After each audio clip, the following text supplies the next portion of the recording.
Hello students, एक बार फिर से आप सबों का स्वागत है अपना ही यूट्यूब चैनल सर्वोदय शिक्षण संस्थान में। पिछले लेक्चर यानी लेक्चर 3 में हम लोग जाने थे रिफ्रैक्टिव इंडेक्स और स्नेल्स लॉ और laws of refraction of light. इससे पहले हम जान चुके हैं और आज के लेक्चर में हम लोग जानेंगे, क्या जानेंगे, लेटरल डिस्प्लेसमेंट, पार्श्विक विस्थापन क्या होता है। तो पार्श्विक विस्थापन के लिए हम लोगों को एक ग्लास स्लैब की आवश्यकता होती है। किसकी आवश्यकता? ग्लास स्लैब की आवश्यकता। तो आइए इसको समझने के लिए सबसे पहले हम लोग एक ग्लास स्लैब लेते हैं।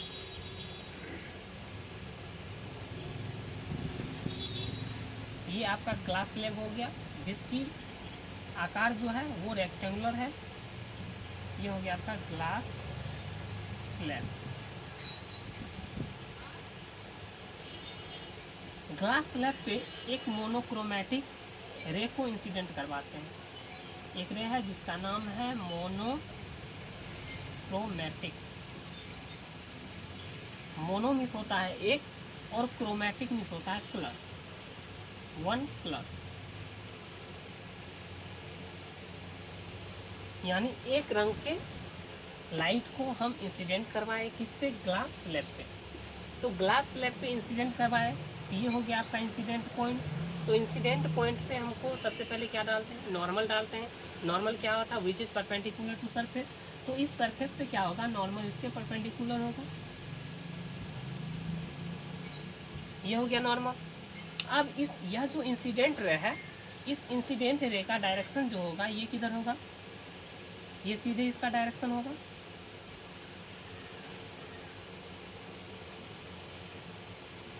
इस इंसिडेंट का डायरेक्शन सीधे होगा, लेकिन ये आपका एयर है और ये आपका ग्लास स्लैब है। तो हम लोग रेयर मीडियम से डेंसर मीडियम में जा रहे हैं, यानी विरल माध्यम से सघन माध्यम में जा रहे हैं। तो आपका क्या फिनोमिना है रेयर मीडियम से डेंसर मीडियम में जाने का? उसका फिनोमिना है वो जो रे होगा वो बेंड कर जाएगा टुवर्ड्स द नॉर्मल, नॉर्मल की ओर बेंड कर जाएगा। तो इस रे को जाना चाहिए इधर, लेकिन ये बेंड कर जाएगा किधर? नॉर्मल की तरफ। तो ये जो है ये रे ऐसे चला आएगा, और फिर ये क्या हो गया? इस सरफेस पे अटैक किया। अब इस सरफेस पे अटैक किया तो फिर यहाँ से इंसिडेंट पॉइंट, और सबसे पहले हम इसको जान लेते हैं। ये है आपका इंसिडेंट रे, इंसिडेंट रे, और ये हो गया आपका नॉर्मल, जिसको हम ऐसे डिनोट किए। तो इंसिडेंट रे और नॉर्मल के बीच का एंगल जो होता है वो क्या होता है? एंगल ऑफ इंसिडेंस, जिसको हम लोग आई से डिनोट करते हैं। ये हो गया एंगल ऑफ इंसिडेंस। और ये हो गया आपका रिफ्रैक्टेड रे, और ये हो गया नॉर्मल। नॉर्मल और रिफ्रैक्टेड रे का जो एंगल होता है उसके बीच का वो होता है एंगल ऑफ रिफ्रैक्शन, जिसको हम लोग आर से डिनोट करते हैं। अब देखिए इस सरफेस पे अटैक किया, तो इस सरफेस पे फिर हमको क्या डालना पड़ेगा? Normal, which is perpendicular to surface. तो इस पे क्या होगा? परपेंडिकुलर होगा, दैट मीन्स 90 डिग्री होगा। ये हो जाएगा। अब देखिए इसको जाना चाहिए इधर, जाना चाहिए इधर, ये सीधे जाना चाहिए। लेकिन अब हम लोग जा रहे हैं ग्लास स्लैब से एयर की ओर, दैट मीन्स डेंसर मीडियम से रेयर मीडियम की ओर। तो डेंसर मीडियम से रेयर मीडियम की ओर जाने का क्या कंडीशन है?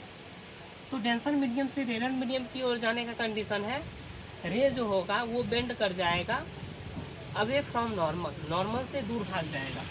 ये आपका नॉर्मल है, तो नॉर्मल से दूर भाग जाएगा, तो इसको जाना चाहिए ये सीधे, लेकिन ये चला जाएगा इधर, दूर भाग जाएगा। ये हो गया आपको, ये चला जाएगा। तो यहाँ से देखिए ये एंगल ऑफ रिफ्रैक्शन आर जो है, ये जो होगा ये एंगल, ये भी आर होगा। क्यों? एकांतर अंतर एकांतर कौन से हम लोग जानते हैं क्या होता है? बराबर होता है। जब कोई दो पैरेलल लाइन होता है उसको कोई फिर एक छेदी रेखा काटती है तो एकांतर कोण आपस में बराबर होते हैं। तो ये एंगल आर हो गया आपका, तो ये एंगल क्या हो जाएगा? आर हो जाएगा। और यह जो रे है आपका, ये रे जो है ये आपका इंसिडेंट रे है, और ये एंगल जो होगा ये एंगल आपका कहलाएगा एंगल ऑफ इमर्जेंस। क्या कहलाएगा? ये एंगल कहलाएगा एंगल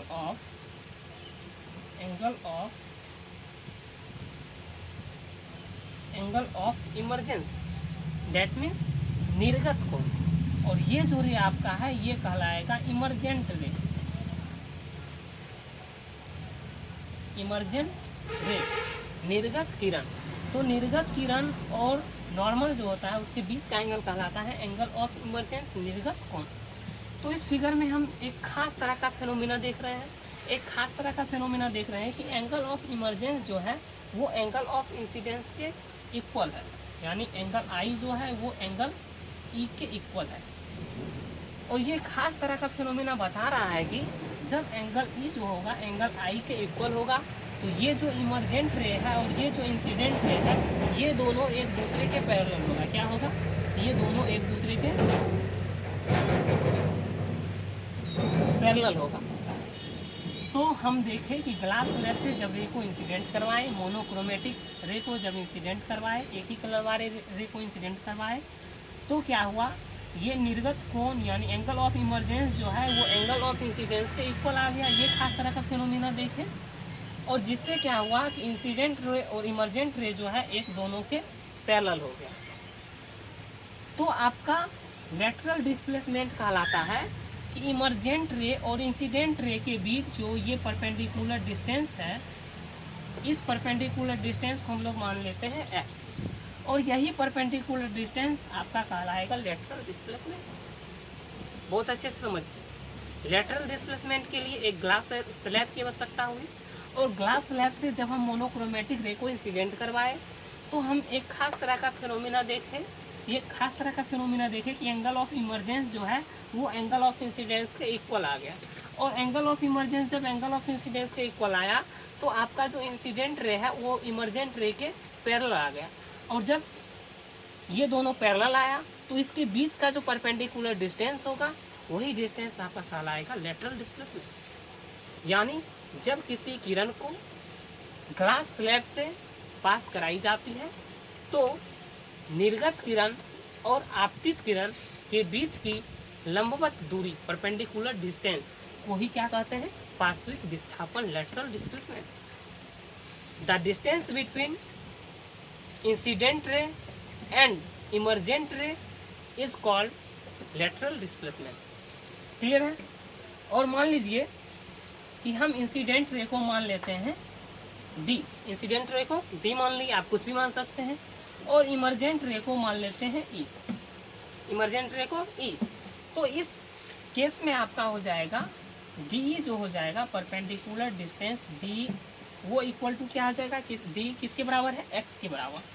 तो ये एक्स जो आपका हो जाएगा, यही एक्स आपका होगा लेटरल डिस्प्लेसमेंट इस केस में। उम्मीद करते हैं कि आपको लेटरल डिस्प्लेसमेंट समझ में आ गई होगी। तो आप लोग डिफिनेशन बना के लिख सकते हैं कि जब कांच स्लैब से किसी रे को आपतित कराई जाती है तो निर्गत किरण और आपतित किरण के बीच की लंबवत दूरी को क्या कहते हैं? लेटरल डिस्प्लेसमेंट, पार्श्विक विस्थापन कहते हैं। अब हम लोग जानते हैं इसका फैक्टर क्या क्या है, ये किस किस चीज़ पर डिपेंड करता है। तो यहीं से देखिए, सबसे पहले तो ये एंगल ऑफ इंसिडेंस पे डिपेंड करेगा। एंगल ऑफ इंसिडेंट पे कैसे डिपेंड करेगा? अगर मान लीजिए एंगल ऑफ इंसिडेंस को बढ़ा दिए, एंगल ऑफ इंसिडेंस को बढ़ा दिए, तो एंगल ऑफ इंसिडेंस को जितना ज़्यादा बढ़ाएंगे, चूँकि मेरा रे जो है वो रेयर से डेंसर में जा रही है, तो एंगल ऑफ इंसिडेंस को जितना ज़्यादा बढ़ाएंगे एंगल ऑफ रिफ्रैक्शन का जो वैल्यू होगा उतना कम जाएगा, और जितना कमेगा उतना ज़्यादा क्या होगा, उतना ज़्यादा, और ये जो रे है उतना ज़्यादा पीछे चलाएगा, जिससे क्या होगा कि लेटरल डिस्प्लेसमेंट जो होगा बढ़ जाएगा। क्या होगा? बढ़ जाएगा, परपेंडिकुलर डिस्टेंस जो होगा बढ़ जाएगा। तो यहाँ से हम लोग क्या समझें, एंगल ऑफ इंसिडेंस का वैल्यू जब हम लोग बढ़ाते हैं तो लेटरल डिस्प्लेसमेंट भी बढ़ता है। तो अगर lateral displacement, angle of incident बढ़ेगा और लेटरल डिस्प्लेसमेंट भी बढ़ेगा तो एक दूसरे के क्या हो जाएगा? डायरेक्टली प्रोपोर्शनल होगा। क्या होगा? डायरेक्टली प्रोपोर्शनल होगा। तो आइए इसके फैक्टर की बात करते हैं।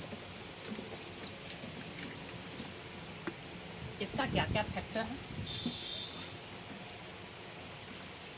फैक्टर में हम लोग पहला फैक्टर जाने कि ये जो इंसिडेंट रे है वो लेटरल डिस्प्लेसमेंट के सीधे समानुपाती होता है। तो फर्स्ट पॉइंट देखते हैं, angle of incidence,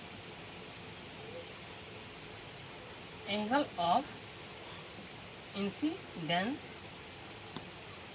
LD, that means lateral displacement के डायरेक्टली प्रोपोर्शनल होता है।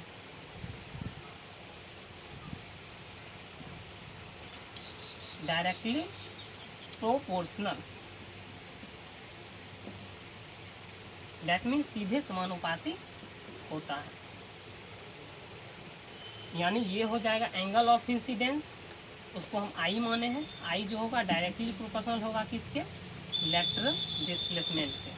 अब जब डायरेक्टली प्रोपोर्शनल होगा तो एंगल ऑफ इंसिडेंस का वैल्यू बढ़ाएंगे तो लेटरल डिस्प्लेसमेंट का वैल्यू जो होगा वो भी बढ़ेगा। ये फिनोमेना देखें। अब दूसरा फिनोमेना देखते हैं। अगर मान लीजिए कि इस ग्लास स्लैब का रिफ्रैक्टिव इंडेक्स हम बढ़ा दें, रिफ्रैक्टिव इंडेक्स बढ़ा दें, इसका जब रिफ्रैक्टिव इंडेक्स क्या बताता है, कोई भी मीडियम कितना ज़्यादा डेंस है, यानी इस ग्लास जो है वो एयर के रिस्पेक्ट में कितना ज़्यादा डेंस है, कितना ज़्यादा सघन है, ये बताता है रिफ्रैक्टिव इंडेक्स। तो अगर इसका रिफ्रैक्टिव इंडेक्स बढ़ा देंगे ग्लास स्लैब का तो ये ज़्यादा डेंस हो जाएगा, और ज़्यादा डेंस होगा तो अत्यधिक मुड़ेगा। ये जो रे है रिफ्रैक्टेड रे वो अत्यधिक मुड़ेगा, फलता क्या होगा कि लेटरल डिस्प्लेसमेंट का वैल्यू और ज़्यादा बढ़ जाएगा। तो फिर से एक खास फिनोमिना देखें कि अगर रिफ्रैक्टिव ग्लास स्लैब का रिफ्रैक्टिव इंडेक्स बढ़ा देते हैं तो क्या होता है, लेटरल डिस्प्लेसमेंट का वैल्यू बढ़ जाता है। तो आइए दूसरा फैक्टर लिखते हैं। फिगर को रहने देते हैं, फिगर रहने देंगे तो ज़्यादा समझ में आएगी। दूसरा फैक्टर हम लोग लिख रहे हैं, क्या किए, रिफ्रैक्टिव ग्लास स्लैब का रिफ्रैक्टिव इंडेक्स बढ़ा दिए तो क्या होगा, ये बढ़ेगा और लेटरल डिस्प्लेसमेंट भी बढ़ेगा। तो क्या होगा, सीधे समानुपाती होगा, डायरेक्टली प्रोपोर्शनल होगा। तो दूसरा क्या होगा कि ग्लास स्लैब का रिफ्रैक्टिव इंडेक्स जिसको हम लोग म्यू बोलते हैं, refractive index LD lateral displacement के डायरेक्टली प्रोपोर्शनल होता है। क्या होता है, डायरेक्टली प्रोपोर्शनल होता है। अब डायरेक्टली प्रोपोर्शनल होगा रिफ्रैक्टिव इंडेक्स के, तो रिफ्रैक्टिव इंडेक्स का वैल्यू बढ़ाएंगे तो आपका लेटरल डिस्प्लेसमेंट का भी वैल्यू क्या होगा, बढ़ेगा। तो यहाँ से रिफ्रैक्टिव इंडेक्स म्यू का वैल्यू बढ़ाए तो आपका लेटरल डिस्प्लेसमेंट जो होगा उसका भी वैल्यू क्या होगा, बढ़ेगा। क्लियर है।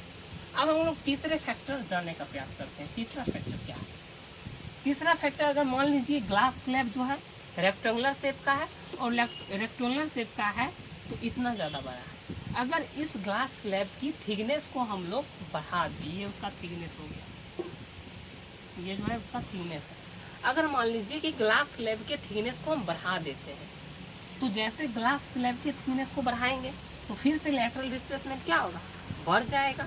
लेटरल डिस्प्लेसमेंट थिकनेस बढ़ाएंगे तो क्या होगा, लेटरल डिस्प्लेसमेंट फिर से बढ़ जाएगा। तो फिर क्या हो जाएगा, ग्लास स्लैब का जो थिकनेस होगा, मोटाई होगा, वो लेटरल डिस्प्लेसमेंट के डायरेक्टली प्रोपोर्शनल होगा, तब ना इसको बढ़ाएंगे तो वो भी बढ़ेगा। क्लियर है। तो थर्ड फैक्टर लिखते हैं कि ग्लास स्लैब का थिकनेस का मोटाई डायरेक्टली प्रोपोर्शनल, ग्लास स्लैब का मोटाई किसके डायरेक्टली प्रोपोर्शनल, तो LD लेटरल डिस्प्लेसमेंट के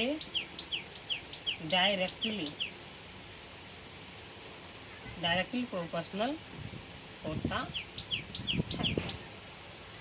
तो यहाँ से हम लोग जाने कि अगर ग्लास स्लैब की थिकनेस को बढ़ा दें तो लेटरल डिस्प्लेसमेंट का भी वैल्यू जो होगा क्या होगा, बढ़ जाएगा। थिकनेस को मान लीजिए T से डिनोट कर दिए, तो T का वैल्यू अगर बढ़ाएंगे तो लेटरल डिस्प्लेसमेंट जो होगा वो भी क्या होगा, बढ़ जाएगा। ये फिनोमेना देखें। अब हम लोग यहाँ पे मोनोक्रोमेटिक यानी एक कलर वाला रे को हम लोग इंसिडेंट करवाए। क्या किए, एक कलर वाले रे को इंसिडेंट करवाए। अगर मान लीजिए कि डिफरेंट कलर ऑफ रे को इंसिडेंट करवाते, यहाँ पे monochromatic, mono means one, chromatic means colour, यानी एक ही कलर वाले रे को इंसिडेंट करवाए तो उसका लेटरल डिस्प्लेसमेंट देखने को मिला इतना। अगर मान लीजिए डिफरेंट कलर ऑफ लाइट को हम लोग इंसिडेंट करवाएंगे तो सबसे ज़्यादा लेटरल डिस्प्लेसमेंट किसका होगा? तो सबसे ज़्यादा लेटरल डिस्प्लेसमेंट होगा वायलेट कलर का। किसका? वायलेट कलर का। और क्यों होगा उसको भी जानने का प्रयास करेंगे।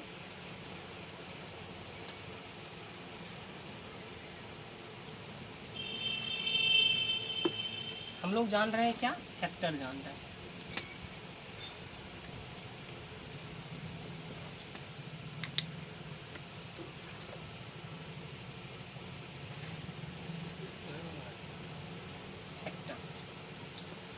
अभी क्या बोले हम कि एक मोनोक्रोमेटिक यानी वन कलर वाले रे को इंसिडेंट करवाए ग्लास स्लैब पे।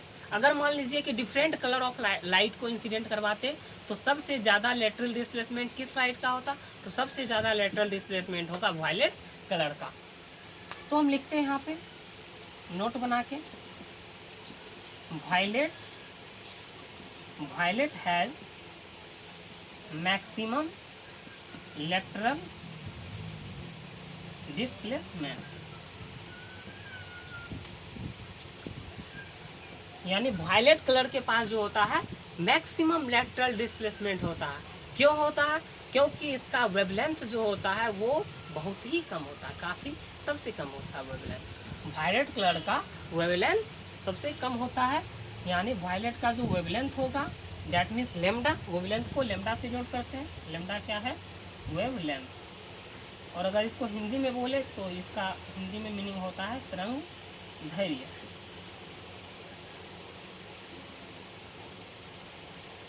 तरंग धैर्य, तरंग धैर्य। तो लेमडा आपका है वेवलेंथ। तो हम बताएं कि violet has maximum lateral displacement, violet colour जो होता है उसका मैक्सिमम डिस्प्लेसमेंट लेटरल डिस्प्लेसमेंट होता है। क्यों होता है? क्योंकि लेमडा वेवलेंथ जो है वो वायलेट कलर का सबसे कम होता है। तो एक फिनोमिना देख रहे हैं कि जिसका वेवलेंथ सबसे कम उसका लेटरल डिस्प्लेसमेंट सबसे ज़्यादा, यानी जिसका वेवलेंथ कम उसका लेटरल डिस्प्लेसमेंट ज़्यादा। तो लेटरल डिस्प्लेसमेंट क्या हो गया? अपोजिट रिलेशन हो गया वेवलेंथ से। तो क्या हो जाएगा? लेटरल डिस्प्लेसमेंट वेवलेंथ के इनवर्सली प्रोपोर्शनल होगा, मीन्स व्युत्क्रमानुपाती होगा। क्योंकि उससे क्या उल्टा संबंध है, एक घटता है तो एक बढ़ता है। अगर वेवलेंथ को घटा दिए तो लेटरल डिस्प्लेसमेंट क्या हो गया? बढ़ गया। वेवलेंथ घट रहा है वायलेट कलर का तो लेटरल डिस्प्लेसमेंट क्या है? मैक्सिमम है। तो एक फिनोमिना है, ऐसे जाने। चौथा नंबर फैक्टर में आप लोग लिखिएगा कि लेटरल डिस्प्लेसमेंट वेवलेंथ के इनवर्सली प्रोपोर्शनल मीन्स व्युत्क्रमानुपाती होता है। अब जब व्युत्क्रमानुपाती क्या होगा तो क्या होगा? तो लेमडा का वैल्यू घटेगा तो लेटरल डिस्प्लेसमेंट क्या होगा? बढ़ेगा। और लेमडा का वैल्यू बढ़ेगा तो लेटरल डिस्प्लेसमेंट क्या होगा? घटेगा। दैट मीन्स यहाँ पे अगर वेवलेंथ को घटाते हैं तो लेटरल डिस्प्लेसमेंट ज़्यादा होगा, अगर वेवलेंथ को बढ़ाते हैं तो लेटरल डिस्प्लेसमेंट कम होगा। क्लियर है? तो यहाँ से हम लोग देखें उसका फैक्टर भी हम लोग जान लिए, लेटरल डिस्प्लेसमेंट भी जान लिए और उसका हम लोग फैक्टर भी जान लिए। एक बार इसको फिर से रिकैप करते हैं। पूरे क्लास में आज हम लोग क्या जाने उसका पूरा रिकैप करते हैं। हमको जानना है आज के लेक्चर में लेटरल डिस्प्लेसमेंट पार्श्विक विस्थापन क्या होता है। तो लेटरल डिस्प्लेसमेंट हम मोनोक्रोमेटिक रे को क्या करवाए? इंसिडेंट करवाए। तो वहाँ पे देखें एक खास तरह का फिनोमिना कि एंगल ऑफ इमरजेंस जो है एंगल ऑफ इंसिडेंस के इक्वल आ गया। तो एंगल ऑफ इमरजेंस जब एंगल ऑफ इंसिडेंस के इक्वल आया तो आपका जो इंसिडेंट रे था वो इमरजेंट रे के क्या हो गया? पैरेलल हो गया। जब पैरेलल शिफ्ट हो गया तो उसके बीच का ही जो परपेंडिकुलर डिस्टेंस आया वही आपका क्या कहलाया? Lateral displacement. और लेटरल डिस्प्लेसमेंट का हम लोग जाने फैक्टर में जाने कि अगर मान लीजिए कि ये आपका कोई ग्लास स्लैब है, इसका रिफ्रैक्टिव इंडेक्स अगर बढ़ा दे तो आपका लेटरल डिस्प्लेसमेंट भी क्या होगा? बढ़ जाएगा। उसके बाद अगर एंगल ऑफ इंसिडेंस को बढ़ा दे तो भी लेटरल डिस्प्लेसमेंट क्या होगा? बढ़ जाएगा। अगर ग्लास स्लैब के थिकनेस को हम लोग बढ़ा दें तब पर भी क्या होगा? आपका लेटरल डिस्प्लेसमेंट बढ़ जाएगा। इस तीनों केस में आपका लेटरल डिस्प्लेसमेंट जो होता है वो डायरेक्टली प्रोपोर्शनल होता है। वो क्या होता है, डायरेक्टली प्रोपोर्शनल होता है थिकनेस के, रिफ्रैक्टिव इंडेक्स के या इंसिडेंट रे के। और चौथा केस हम लोग जाने कि वायलेट के पास जो होता है मैक्सिमम लेटरल डिस्प्लेसमेंट होता है। क्यों होता है, क्योंकि उसका जो वेवलेंथ होता है सबसे कम होता है। अब वेवलेंथ कम हुआ तो यहाँ भी एक फेनोमेना देख लिए क्या कि वेवलेंथ कम हुआ तो लेटरल डिस्प्लेसमेंट ज़्यादा हुआ, यानी यहाँ से क्या हो जाएगा, आपका वेवलेंथ जो है लेटरल डिस्प्लेसमेंट का इन्वर्सली प्रोपोर्शनल हो जाएगा। तो इन्वर्सली प्रोपोर्शनल होगा तो वेवलेंथ बढ़ेगा तो लेटरल डिस्प्लेसमेंट क्या होगा, घटेगा, और वेवलेंथ अगर घटेगा तो लेटरल डिस्प्लेसमेंट बढ़ेगा। तो आज के वीडियो के माध्यम से हम लोग जाने लेटरल डिस्प्लेसमेंट क्या होता है और उसका कुछ फैक्टर भी जाने। नेक्स्ट वीडियो में जब हम आएंगे, यानी लेक्चर 5 जब हम आप लोगों के बीच लेकर आएंगे, तो उसमें हम क्रिटिकल एंगल और टोटल इंटरनल रिफ्रैक्शन को जानने का प्रयास करेंगे। क्या करेंगे, क्रिटिकल एंगल और टोटल इंटरनल रिफ्लेक्शन, पूर्ण आंतरिक परावर्तन और क्रांतिक कोण क्रिटिकल एंगल, इस दोनों को हम लोग यानी नेक्स्ट लेक्चर पार्ट 5 में जानने का प्रयास करेंगे। तो आज के लिए इतना ही। अगर ये वीडियो आपको अच्छी लगी है तो ज़्यादा से ज़्यादा इसको शेयर करें और इस पर एक लाइक ज़रूर करें। लाइक कीजिएगा तो मेरा हौसला बनेगा और हो सकता है कि अगली वीडियो हम इससे भी अच्छी देने की कोशिश करेंगे। आज के लिए इतना ही। आज के लिए थैंक यू, धन्यवाद।